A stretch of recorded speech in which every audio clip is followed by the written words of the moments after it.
The thing that happened with Dallas is that we came into people's homes week after week after week, year after year after year. It wasn't like going to a movie. They assume that's who you are. It's like, ooh, that's not who I am. This is who I am. You know, I'm a mother. Now I'm a grandmother. I was married, I was divorced. That's why I wrote the book. You talked about polio and your legs and having to drop your legs to bring back the feeling in the legs, and then you end up, your legs become the most iconic legs perhaps in the world, in The Graduate.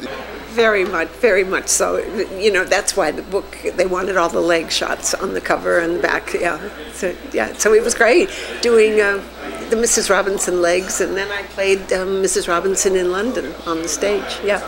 How did the leg shot come about? Just give us a little background. I knew the photographer, and in that time we were doing little bits. You would just do a little whatever came up, bridal fashion show or a bathing suit or whatever you did during those times.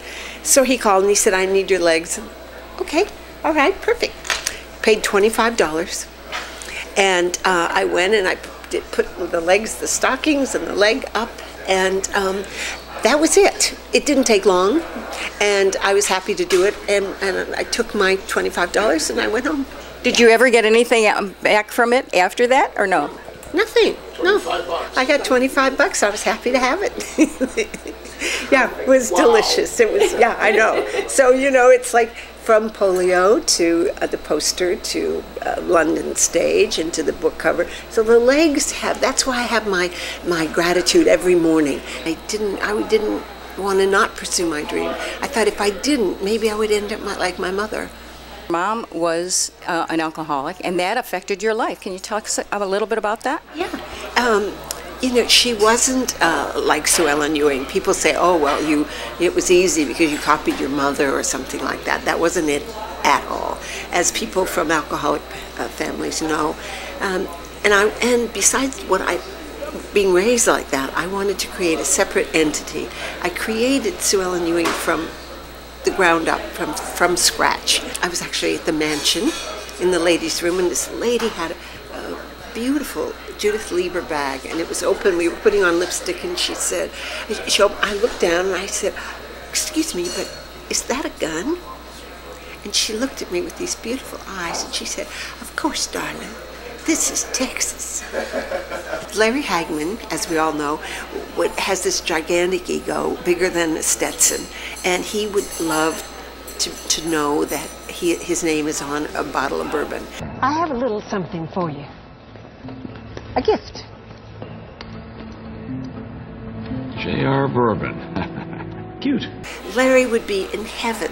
He is. He is in heaven. He is in heaven. So knowing that I'm here representing J.R. Ewing Bourbon.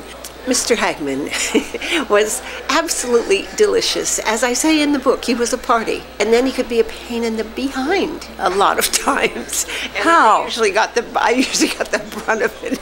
No, he would just be like a pain in the behind brother. He'd be like, It'd be weird to me. Usually me, I was always the one that got all that stuff.